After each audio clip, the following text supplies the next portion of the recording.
ये अभिराम साहित्य का नया अंक है। नमस्कार, आदाब। मैं आपको आज बरेली के बहुमुखी प्रतिभा संपन्न साहित्यकार डॉक्टर उमेश बहादुर जी से थोड़ी सी वार्तालाप आपको कराऊंगा और उनके बारे में कुछ जानकारियाँ भी मैं आपको दूंगा। डॉक्टर बहादुर जी अभिराम साहित्यिकी के संपादक होने के साथ साथ एक गंभीर समर्थ लघुकथा समालोचक भी हैं तथा कवि, लघुकथाकार और हाइकू पर भी आपने काम किया है। और उसके अलावा इस समय जो आप बहुत बड़ा काम कर रहे हैं वो अभिराम वाणी जो एक यूट्यूब चैनल है, उसके ज़रिए आप नए और पुराने यानी कि वरिष्ठ, नए से लेकर वरिष्ठ तक जो लघुकथाकार रहे हैं उन सबको अब खुद अपने आवाज़ देकर, और इसके अलावा जो आपकी पत्रिका अभिराम साहित्यिकी के संपादकीय से जुड़ी हैं सुश्री ज्योत्सना कपिल और श्रीमती डॉक्टर संध्या तिवारी जी के माध्यम से भी उन लघुकथाओं को चैनल के माध्यम से सभी साहित्यकारों को तक पहुंचा रहे हैं। मैं आपसे थोड़ा सा परिचय लेना चाहूँगा। लीजिए बहादुर जी, आप मूल रूप से कहाँ के रहने वाले हैं? मैं मूल रूप से जिला एटा में मेरा गांव पड़ता है, गांव धौलपुरा। वहाँ मेरा जन्म हुआ और उसके बाद प्रारंभिक शिक्षा भी गांव के पास में ही एक प्राइमरी स्कूल में हुई और हाई स्कूल मैंने पीलीभीत से किया, इंटरमीडिएट मैंने फिर से एटा से किया और उसके बाद ग्रेजुएशन, पोस्ट ग्रेजुएशन और पीएचडी की शिक्षा मैंने आरबीएस कॉलेज आगरा से प्राप्त की। तो ये थोड़ा संक्षिप्त। अच्छा, लेखन का प्रारंभ आपने कब किया था? लेखन का प्रारंभ वैसे तो 1977 तक हो चुका था मेरा, लेकिन उस समय की बहुत सारी रचनाएं अब वो है भी नहीं मेरे पास और कुछ एक रचनाएं ज़रूर कुछ पत्रिकाओं में छप गई थी, वो शायद रिकॉर्ड कहीं उपलब्ध हो। आपकी आरंभिक विधा क्या रही? आरंभिक विधा मैंने कविता से आरंभ किया था, जैसा कि सामान्य तौर पर सभी लोग करते हैं, और उसके बाद धीरे धीरे मैं छड़का की तरफ आकर्षित हुआ। छड़का पर मैंने काफ़ी काम किया और छड़का के बाद मैं लघुकथा और हाइकू की तरफ। लघुकथा से जुड़ने का श्रेय मूल रूप से डॉक्टर बलराम अग्रवाल जी को जाता है, जबकि हाइकू की प्रेरणा मुझे रामेश्वर काम्बोज हिमांशु जी से मिली और उन्हीं की प्रेरणा से मैंने काफ़ी कुछ काम हाइकू पर भी किया। अच्छा, मुझे याद है कि करीब 30-35 साल पहले एक पत्रिका निकलती थी जो आपके द्वारा रुड़की से निकलती थी शायद? नहीं, वो पत्रिका हमने आगरा से ही निकाली, आगरा और एटा से ही निकाली। प्रयासों में चंद्रहास का प्रकाशन था, वो मैंने अपने गाँव धौलपुरा से ही किया था और एटा से ही वो पत्रिका गैर पंजीकृत के रूप में, बल्कि नियमित नहीं थी, कभी कभी उसके अंक आते थे और लगभग मेरे ख्याल से 20-25 अंक आए थे उसके, मुझे पूरी तरीके से एग्जैक्ट तो याद नहीं है।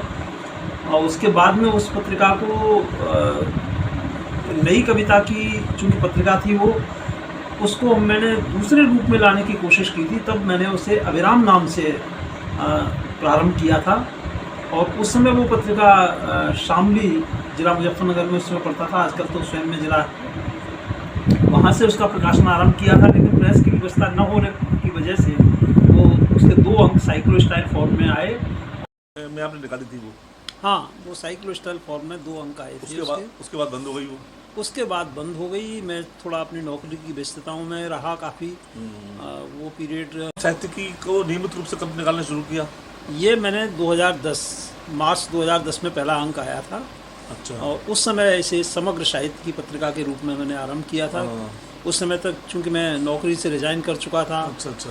और कुछ करने के लिए तो चाहिए था काम। तो आपने जो साहित्य के अलावा जो जीवा को उपार्जन के लिए कौन सा कार्य किए थे आप?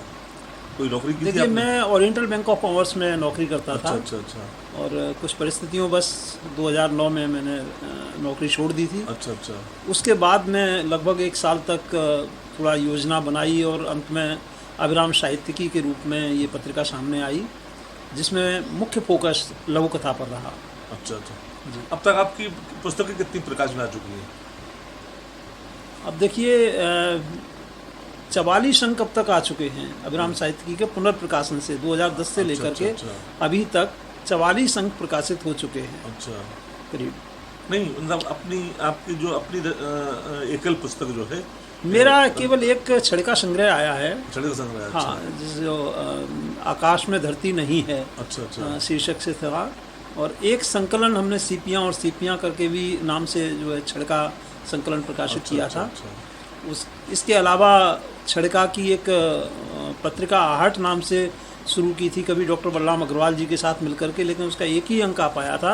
अच्छा, उसके बाद समकालीन छड़का नाम से हमने अभी कुछ वर्ष पहले फिर से उसे आरंभ किया था, लेकिन अब भी उसके केवल 2 ही अंक आए हैं, और बाकी इंटरनेट पर वो ब्लॉग संस्करण के रूप में प्रत्येक रविवार को प्रकाशित हो रहा है। अच्छा, आपने जो है लोककथा समीक्षा के रूप में, समीक्षक के रूप में बहुत गंभीर काम किया है, और ये काम मैंने आपका जो डॉक्टर श्री मधुमदीप जी की जो पड़ाव पड़ताल है, जी, जी। इसमें मैंने आपके जो है बहुत गंभीर आलेख पढ़े हैं लोगों के लोककथाओं पर। तो कितने आलेख आपके इन खंडों में आ चुके हैं? 30 खंड आ चुके हैं पड़ाव पड़ताल के? नहीं, पड़ाव और पड़ताल के कुछ खंडों में हैं मेरे आलेख। कुछ खंडों में आलेख है आपके? जी, सभी में अच्छा। नहीं है। हाँ। लेकिन एक तरह से देखा जाए तो लघुकथा की समीक्षा समालोचना से भी जोड़ने का श्रेय डॉक्टर बलराम अग्रवाल और उसके बाद में मधुदीप जी को जाता है। हाँ, अच्छा अच्छा। सबसे पहले तो मैंने 1980 के आसपास एक आलेख लिखा था, जो कभी बलराम अग्रवाल जी ने मिनी युग पत्रिका में प्रकाशित भी किया था। उसका एक अंश था, बल्कि पूरा आलेख नहीं आ पाया था उस पत्रिका में, एक अंश आया था। और उसके बाद से ही वो जब कभी भी हमारा परिचय आपस में हुआ या मुलाकात हुई, तो वो हमें प्रोत्साहित करते रहे। जब पड़ाव पड़ताल की श्रृंखला आरंभ हुई, तो उसके दूसरे खंड में भगीरथ जी की लघुकथाओं पर समीक्षा का दायित्व मुझे सौंपा गया था। अच्छा। उनकी 11 लघुकथाओं पर मैंने समीक्षा लिखी थी। उसके बाद जब भगीरथ जी का लघुकथाओं पर 66 लघुकथाओं की पड़ताल जब की गई, तब भी उनकी लघुकथाओं की पड़ताल का काम मुझे ही सौंपा गया था।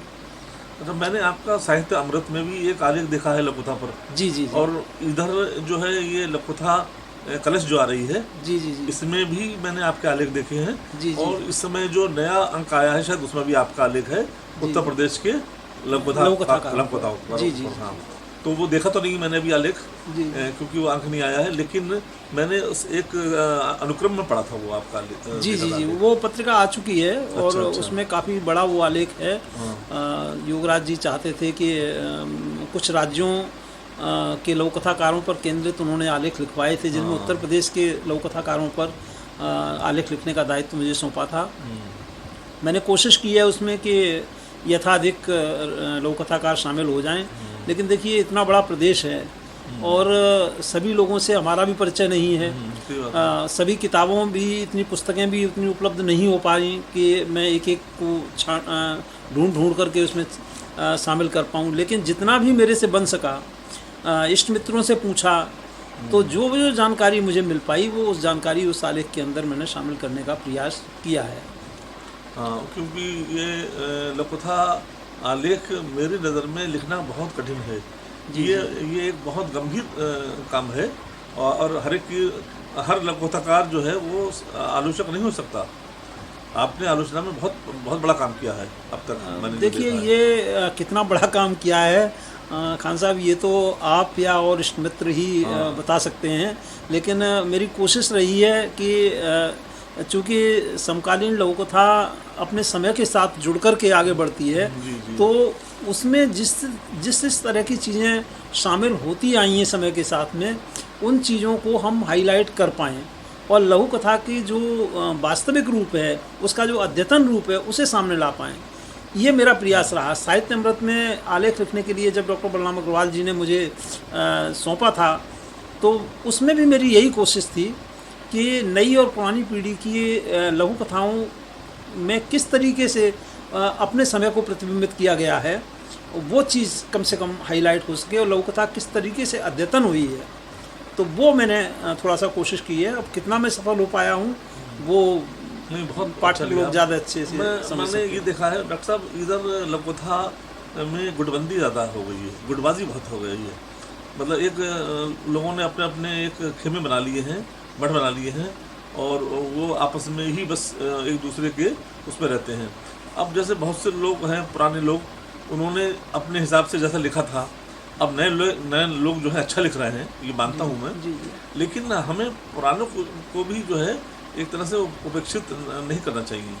नहीं, आपकी बात ठीक है। और देखिए, जहाँ तक गुटबाजी का सवाल है, कुछ महत्वाकांक्षाएं अलग अलग लोगों की अलग अलग तरीके से होती हैं, और अपेक्षाएं होती हैं एक दूसरे से, वो अपेक्षाएं पूरी नहीं होती हैं तो थोड़ा सा एक दूसरे के प्रति अनॉयड हो जाते हैं।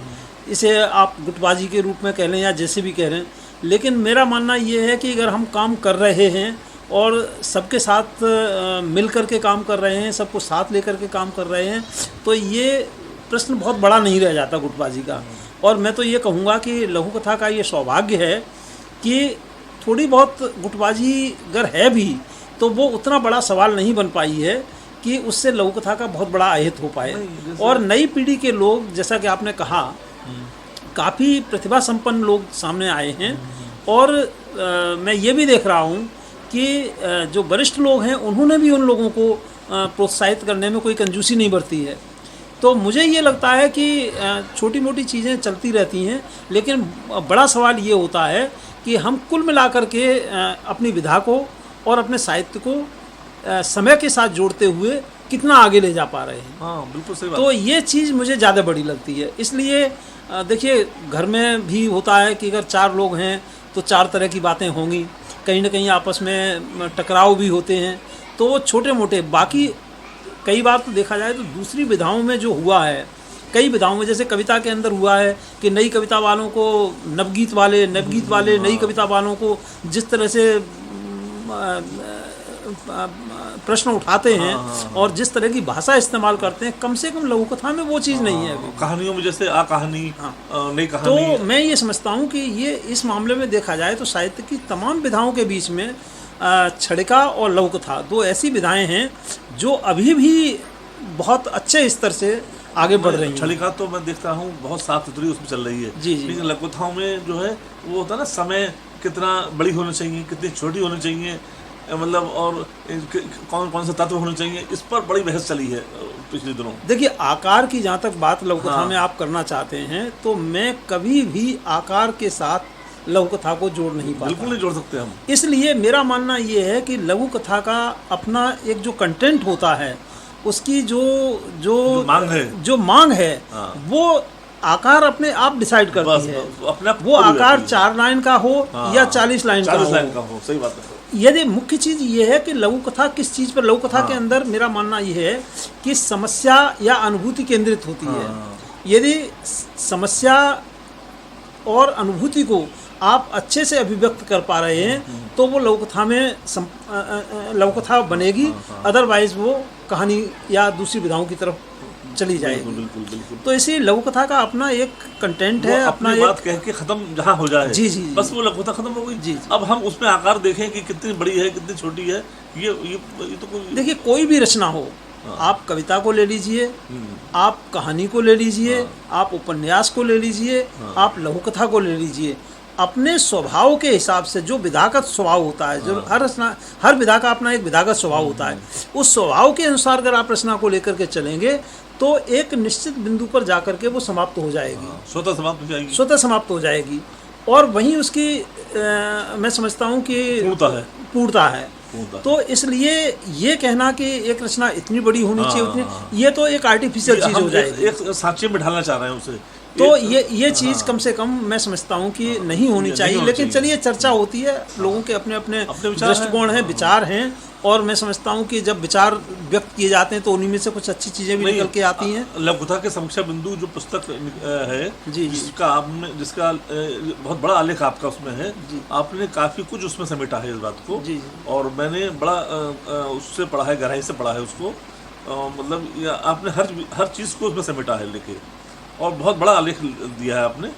और मैं सोचता हूँ कि आगे चल के ये इस पर और भी काम आप करेंगे, और समीक्षा को तो आपसे बड़ी मतलब नहीं, अपेक्षा है। आपका कहना बिल्कुल ठीक है। उस आलेख में अभी भी, हालांकि कई लोगों ने मुझे उस लेख के लिए काफ़ी प्रोत्साहित किया, लेकिन मुझे भी अभी भी लगता है कि उस लेख में काफ़ी कुछ गुंजाइश भी है। अभी कई चीज़ें हैं जिन पर नए सिरे से सोचने की ज़रूरत है। और जब कभी भी मौका मिलेगा तो मैं कोशिश करूँगा कि उस आलेख को एक परिवर्धित रूप में मैं लेकर के आऊँ कभी, तो उसमें बहुत सारी चीज़ें नई भी जुड़ेंगी और कुछ चीज़ें उसमें से बदली भी जा सकती हैं। नहीं, एक बात यह है कि बहुत से लघुकथाकारों ने अपने आलोकों में रिपीटेशन किया है, मतलब जैसे हर आदमी ने वही बात को पेश किया है, आपने अपनी एक बात एक अलग रखी है उसमें लघुकथा के समीक्षा बिंदु पे। लोगों ने बहुत एक ऐसा लगता है जैसे कि हमने किसी एक कभी आलेख पढ़ा, दूसरे को पढ़ा, तो बिल्कुल लगता है जैसे समान जैसे है, वो जो तत्व दे रहे हैं वही तत्व वो दे रहे हैं, जाहिर तत्व वही रहेंगे। लेकिन अपनी नई बात को पेश करना जो है वो एक बहुत बड़ी बात है। ये रचना किसी भी लेखक के चिंतन पर निर्भर करता है कि कोई व्यक्ति किस स्तर पर जाकर के चीज़ों को समझने की कोशिश कर रहा है। हम सब जो समालोचना में या समीक्षा में काम करते हैं, दरअसल विद्यार्थी ही होते हैं साहित्य के। बिल्कुल बिल्कुल। हम जितना साहित्य को पढ़ेंगे, जितना उसे समझने की कोशिश करेंगे, जितना उस पर चिंतन करेंगे, उतनी नई नई तरह की चीज़ें सामने आएंगी। मैं आपको एक छोटी सी बात बताता हूँ। अभी लघुकथा स्वर्ण जयंती वर्ष चल रहा है। हमने उसके आयोजन कुछ रखे हुए हैं, बनाए हुए हैं, तैयार किए हुए हैं, और उन पर हम काम कर रहे हैं। उसमें एक विमर्श का कार्यक्रम हमने रखा। विमर्श में लगभग 17 विषय हमने तैयार किए, उन पर क्वेश्चनेयर भी बनाए, और करीब हर विषय 2-2 लोगों को दे करके इस तरीके से लगभग 34 लोगों को मैंने आलेख लिखने का अनुरोध किया। लेकिन शायद वो लेखकों का विषय समझ में नहीं आया, या क्या कोई और कारण रहा कि उनमें से मुश्किल से 8 या 10 आलेख हमारे पास अब तक आ पाए। लेकिन हो सकता है कि लोगों की कोई धारणा ऐसी रही हो कि ये विषय इररेलीवेंट हैं, ये भी हो सकता है।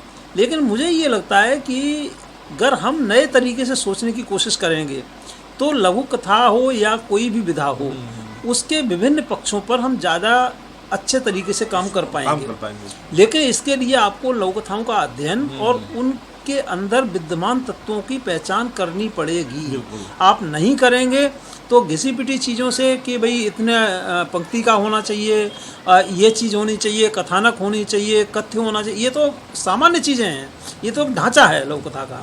किसी भी विधा का एक ढांचा होता है नॉर्मल तौर पे, उस ढांचे तक हम विमर्श को सीमित नहीं कर सकते। हमें दूसरों की मुख्य चीज़ ये है कि उसमें उस ढांचे के ऊपर हमने क्या क्या साज सज्जा की है, किस किस तरह की चीज़ें उसके अंदर हम लेकर के आए हैं, और वो चीज़ें किस तरीके से उस रचना के अंदर प्रभाव पैदा कर रही हैं। तो इस तरह की चीज़ों पर जब हम सोचेंगे तो निश्चित रूप से हम आलेखों में कुछ अच्छी चीज़ें, कुछ नई चीज़ें ला पाएंगे, है ना। तो मेरा मानना ये है कि मेरा इच्छा भी यही थी कि लघुकथा स्वर्ण जयंती आयोजन के तहत हम कुछ नए तरीके की चीज़ों को लेकर के सामने आ पाएँ। लेकिन दुर्भाग्य से शायद हम उतना सफल नहीं हो पाए, लोगों को हम उतना तैयार नहीं कर पाए। लेकिन उम्मीद है मुझे कि एक नींव पड़ी है और ये चीज़ आगे चल करके कुछ फल जरूर देगी, कुछ अच्छे परिणाम भी इसके आएंगे। देर से आएँ लेकिन आएंगे जरूर। बिल्कुल, ईश्वर ने चाहा तो बिल्कुल आएंगे। अभी आपने जो है समर्थ और गंभीर लघुकथा के समीक्षक श्री डॉक्टर महादोशी जी के विचार सुने, और मुझे पूरी आशा है कि आप इन विचारों से बहुत लाभान्वित भी होंगे और आपको एक नई सोच मिलेगी। इन्हीं शब्दों के साथ मैं अपने वाणी को विराम करता हूँ। नमस्कार।